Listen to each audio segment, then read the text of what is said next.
the things I wish I'd known when I started homeschooling.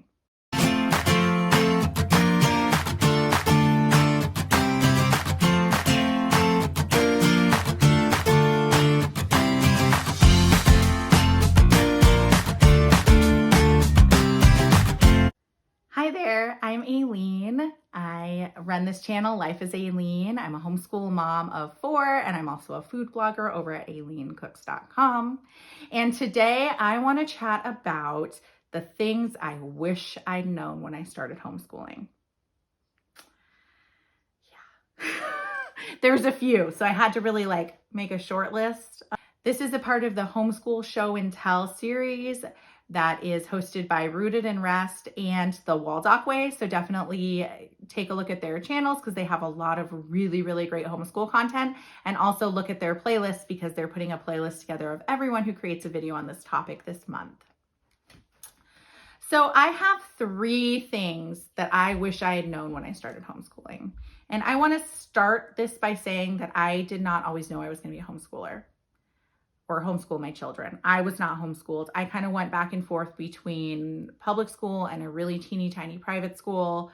I did go to a lot of schools growing up, so I never had a consistent school experience. And I thought that when my kids went to school, my main priority was keeping them in the same school the entire time so they could have the same friends and have whatever that experience was that I was missing. And then I sent my kids to school, and it was not what I thought it was going to be. And it made me really understand where my parents were coming from changing schools, putting us in the private schools, the private school that they did the years that they could afford it. And, it was just very eye-opening. I'm not a hater of public schools, but my kids did go to public school until 2020 when everything got canceled. I already kind of had homeschooling on my radar at that point because I had a friend down the road who, while I was writing my first cookbook, would babysit my 2 girls while my son was in school so I could recipe test. And she homeschooled her boys. And I just remember going to drop my girls off at her house and how her boys were just always playing outside.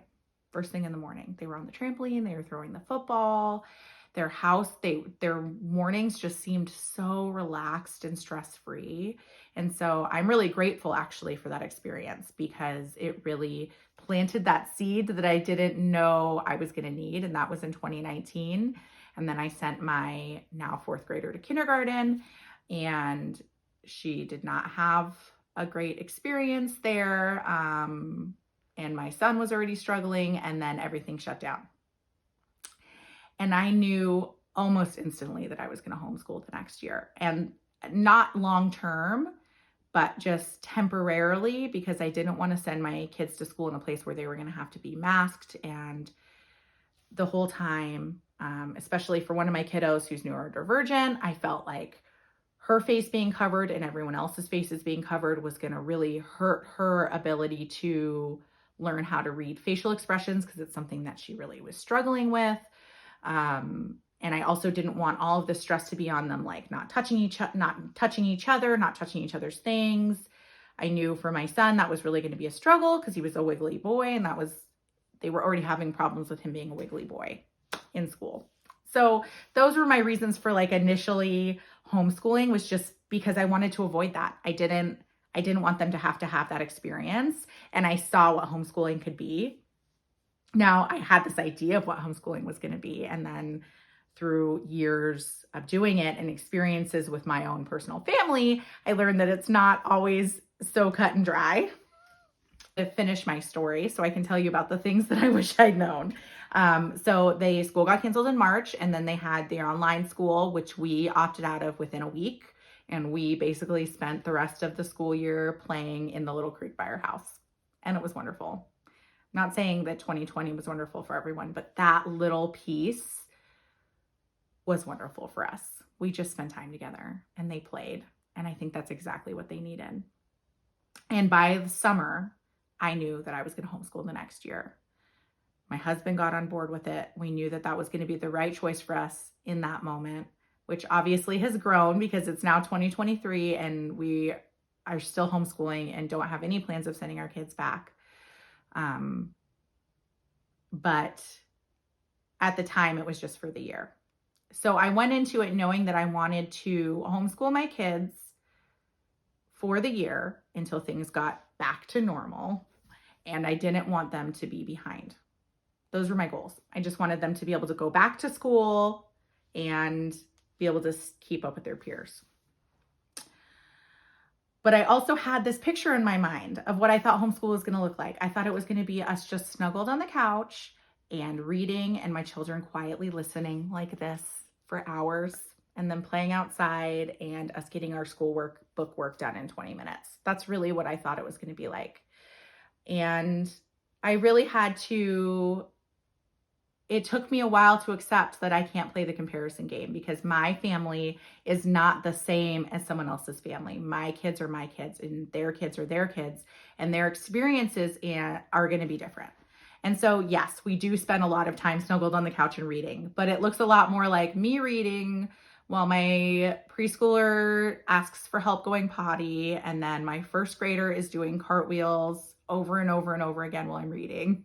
And my son is digging through his Lego bin and, you know, and they fight sometimes or they interrupt or whatever. And so, and then the schoolwork portion of it takes us a lot longer than I thought it was going to. I went into it thinking it was going to be like super fast, and maybe it is for some people, but for us, my kids need a lot of help. And there's 3 learners. My preschooler isn't doing homeschool yet. She's just along for the ride. And they all, even my oldest, who I thought would be working independently at this point, he needs a lot of help. He needs me sitting with him to help him stay focused and stay, on task. And he won't always speak up. If he's stuck on something, he'll kind of skip it or guess. And then, in the times where I'm not sitting with him, it could be a few days or a week before I even check his work and realize that he wasn't getting it at all. So I've learned that I need to sit with him and help him get through his work. And then I need to sit with my daughter, my 4th grader, and help her get through her work, and then sit with my 1st grader and help her get through her work. And so it takes a lot longer than those charts that you see floating around that say, for a 1st grader, they should only be spending 20 minutes doing school. Well, that's really not the case for my family. And that's okay. It's okay. And it took me years to accept that that was okay and that we're going to be doing school longer than maybe some other families do. Now, do they get a lot of breaks in between? Of course, but it takes as long as it takes. And I want to make sure that they get a quality education and that I'm exposing them to all of the things so that they have options when they grow up. So that's number 1, not playing the comparison game. Number 2 is kind of paired with number 1, and it's specifically about read alouds. I wish I had known that read alouds would get easier because that one of the things that was really important to me was reading aloud to my children. This was important to me when my kids went to public school. I spent a lot of time reading to them at night, but we just had less time. And now we had all of this time, and I just had this painted picture in my mind that we were going to start reading chapter books and spend 45 minutes to an hour reading every single day. And they were just going to be enthralled and sitting there. And what I didn't realize, what I wish I had known, was that it would get easier, because when we first started, it was really, really hard. My kids were not used to sitting and reading, listening to me read. We did have, I've always let them do something with their hands. I read the book, The Read Aloud Family, and that gave me a lot of ideas on how to keep them busy with their hands. So I was already okay with that. But in the beginning, they wouldn't sit for very long. And now fast forward, I'm in my 4th year of homeschooling, and my 3-year-old will sit for a good 10 or 15 minutes and listen to me read aloud and then get up and move, which I think is amazing for a 3-year-old because she's so used to it. This is all she's ever known. She was born in my 1st year of homeschooling. So what I wish I could tell Aileen from 2020 was that it's going to get easier and you don't have to stress about it so much, because you are going to read all of those books and have all of those shared memories and be able to reference those characters and, open your children's eyes to all of these different books and stories and genres. So I wish I had known that it gets easier. You just have to stick with it. Stick with it, do a little bit each day, read a chapter each day, and you can build upon it from there. Now, number 3, the third thing that I wish I had known when I first started homeschooling, and this is the biggest one. Some kids need a structured reading program. I said it. Some people agree with me and other people say, oh no, it'll be fine. They'll learn to read when they're ready. Just read aloud to them and they'll learn to read when they're ready. And maybe that is the case for some kids, but that wasn't the case for one of my kiddos. And I probably waited too long to start a structured, science-based reading program for her. We did eventually discover Logic of English Foundations, and she is, hallelujah, reading now, but it took a really long time. And, when we started, I got some bad advice on just reading aloud and also using a sight word program, which was horrible. It was just having her memorize sight words, and by the end of the school year, she couldn't tell you what any of the sight words said because she didn't understand the phonics of it, right?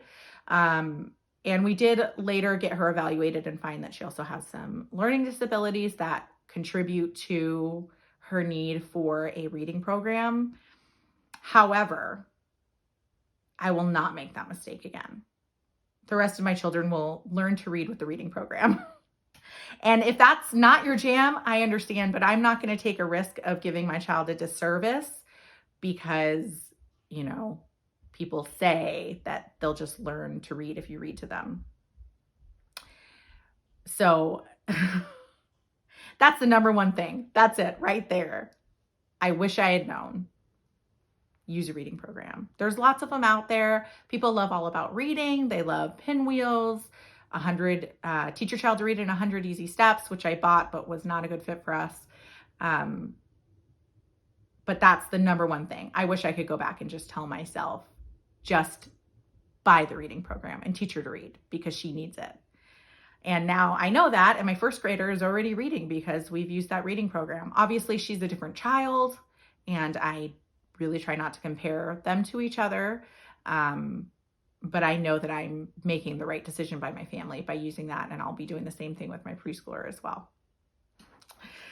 So anyway, if you're still here, thank you so much for listening to my video today about my things that I wish I knew when I started homeschooling, and also a little bit about my homeschooling journey. If you liked this video, I would really appreciate it if you gave me a thumbs up and you subscribe to my channel and you hit that bell, and also make sure to check out the Homeschool Show and Tell playlist. Bye.